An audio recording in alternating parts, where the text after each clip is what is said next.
নমস্কার বন্ধুরা, তোমরা সবাই কেমন আছো? আশা করি সবাই ভালো আছো আর আমিও অনেক অনেক ভালো আছি। আজকের সকালটা শুরু করলাম আমাদের বাড়ির ফুলের গাছ দিয়ে, মানে আমাদের ত্রিপুরার বাড়ির গাছ দিয়ে। দেখুন এখানে বাবা কত সুন্দর সুন্দর ফুল লাগিয়েছে। আর সকাল সকাল ঘুম থেকে উঠে আমার তো ওই একটাই কাজ, পুজো কমপ্লিট করা। তাই আমিও পুজোটা কমপ্লিট করে নিয়েছি। আর আপনারা তো সবাই জানেন, আগের ভিডিওতেও বলেছি আমি রাম ঠাকুরের দীক্ষিত, তাই রাম ঠাকুরের পুজো দিয়ে আজকে সকালটা শুরু করলাম। আর ঘড়িতে দেখতে পেলেন সকাল 7টা বাজে, আর আমি উঠে দেখি মার কিন্তু প্রায় রান্না কমপ্লিট। এখানে তরকারি করা সব কমপ্লিট, আর এদিকে মা সকালে ঘুম থেকে উঠে ফ্রাইড রাইস বানাচ্ছে। মা কিন্তু সকাল 9টায় কাজে চলে যায়, কিন্তু যাওয়ার আগে ঘরের সব কাজ কমপ্লিট করে রান্না বান্না করে দিয়ে মা যায়। আর এদিকে সজনের ডাঁটাগুলি দেখতে পাচ্ছেন তো, এগুলি আমাদের বাড়ির গাছের ডাঁটা। দেখুন কতটা মোটা মোটা হয়। এই দেখুন গাছের পাতা কম আর সজনের ডাঁটা বেশি দেখা যাচ্ছে। আর জানেন এটি কিন্তু আমাদের 12 মাসের গাছ। আর দেখুন এদিকে আমি সজনের ডাঁটা দেখাচ্ছি আর বাবা কি নিয়ে এসছে। বাবা এসব খুলে বসেছে টাবার সামনে, আর টাবাই বলছে দাঁড়াও ভিডিও করে রাখি। বাবার না খুব একটা শখ আছে, সবার তো একটা শখ আহ্লাদ থাকে। বাবার হচ্ছে পয়সা জমিয়ে রাখার, মানে কি জানেন, অনেক পুরনো দিনের, মানে কত সালের যে এখানে আছে অনেক পুরনো। আমরা দেখিনি যে এইসব এখন পয়সা বন্ধ হয়ে গেছে, কিন্তু বাবা একটা ডায়েরির মধ্যে সেই পয়সাগুলি জমিয়ে জমিয়ে রাখে।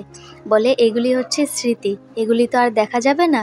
কিন্তু বাবা যখনই আগেকার পুরনো পয়সা পায় বাবা এই ডায়েরিতে লাগিয়ে রাখে। এটা হচ্ছে একটা শখ। আমি ছোট থেকেই দেখি বাবা পুরনো টাকা পেলে এরমভাবে জমিয়ে রাখে, আর এই খাতার মধ্যে সব জমিয়ে রাখে। সবার তো আর একরকম শখ হয় না, সবারই আলাদা আলাদা কিছু থাকে, তাই বাবারও এটা খুব ভালো লাগে। আর এদিকে আমি কি করছি দেখুন, আমাদের বিয়ের অ্যালবাম চলে এসছে। বাড়িতে আসার আগেই জানতে পেরেছিলাম যে অ্যালবামটা চলে এসছে, মা বাবা সবাই দেখে নিয়েছে। আর আমি ফোন করে বলতাম তোমরা দেখে নিচ্ছ, আমি এসে দেখবো।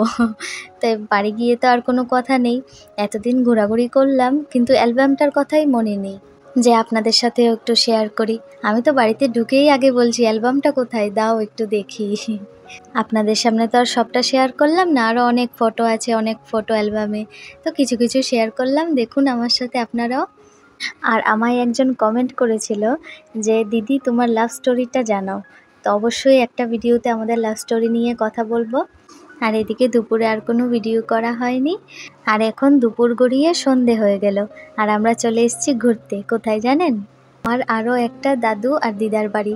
বলছি না, এবছর বাড়িতে গিয়ে এর বাড়ি ওর বাড়ি সব খাওয়া দাওয়া করতে করতেই আমাদের অবস্থা খারাপ।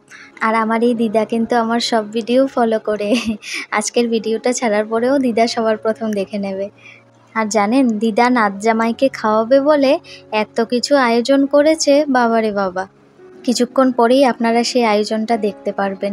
খাওয়া দাওয়া করে দিদার বাড়ি থেকে আর আসতে ইচ্ছে করছে না, যে খাওয়া দাওয়া এত করে নিয়েছি যে তোমার বাড়িতে থেকে যাই।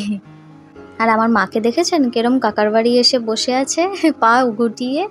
এই দেখুন আমার দিদার বাড়ি, এই হচ্ছে মন্দির, মানে ঠাকুর ঘর। সুন্দর রাধা মাধবের দর্শন।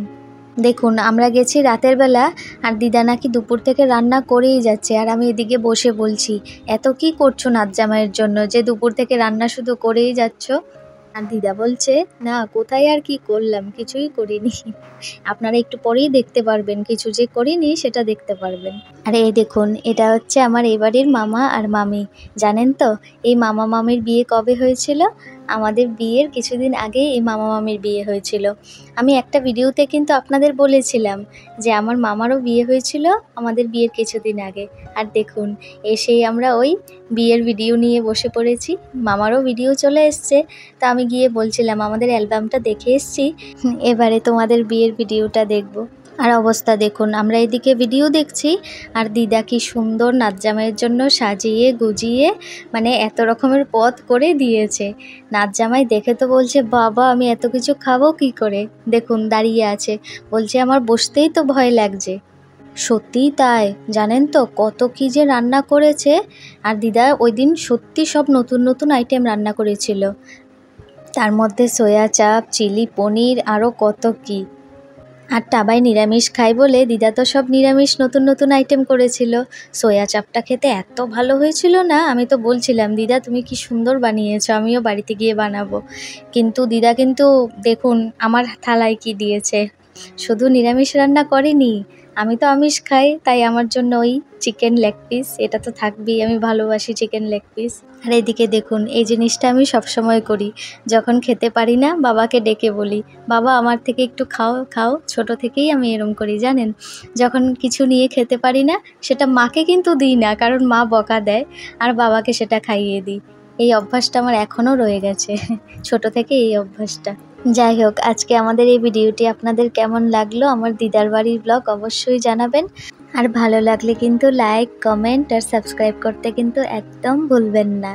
বাই।